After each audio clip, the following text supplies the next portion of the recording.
आता है कि मैं इस संसार में क्यों हूँ। कभी पहाड़ों में चले जाऊं, कभी विश्वनाथ जी चले जाऊं, या मथुरा वृंदावन जाके रहने लगूं, या फिर करता है कि माता पिता की सेवा नहीं करूं। नहीं नहीं, अभी मतलब मेरी बात मानो, मेरी प्रार्थना मानो।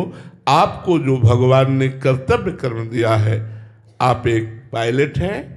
आप अपने कर्तव्य का निर्वाह करते हुए नाम जप कीजिए, और जो आपको पेमेंट मिलती है उससे माता पिता की सेवा और समाज की सेवा कीजिए। ये कहीं भागने की जरूरत नहीं है। हम भाग कर भी क्या हुआ, आए तो समाज में ही, बचपन से भागे और आज है तो आपके बीच में ही, आना तो समाज में ही पड़ा। देखो, केवल मन का भ्रम है। तुम सफेद कपड़े पहनो चाहे जैसे कपड़े कपड़ा ही तो है यार।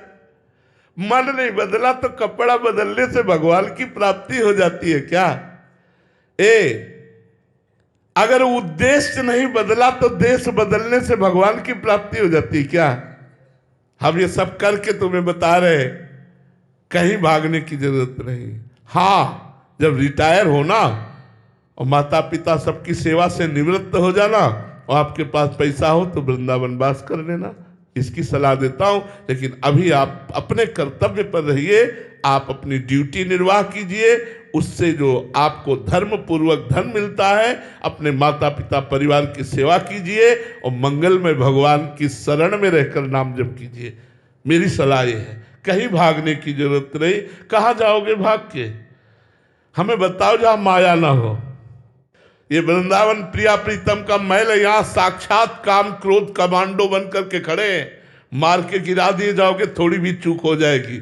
और जगह तो काम के सैनिक हैं, वृंदावन में स्वयं मूर्तिमान काम खड़ा है सुरक्षा में। ऐसे थोड़ी प्रिया प्रीतम के पास जाने देगा। इसलिए हमें लगता है, अगर ऐसा आपको लगता हो कि वृंदावन में रहने से, वृंदावन में आने से हमारा केवल कल्याण हो जाएगा, तो मुझे ये कहना होगा कि कल्याण होता है चिंतन से, कल्याण होता है आश्रय से, कल्याण होता है भगवत भाव से। वृंदावन में आकर चिंतन घर परिवार का, संसार का, रुपये का, भोगों का होता रहा तो कोई खास बात नहीं रही। अंतिम समय शरीर छूटने पर धाम कृपा करेगा, सब भगवत प्राप्ति वाली बात बनेगी।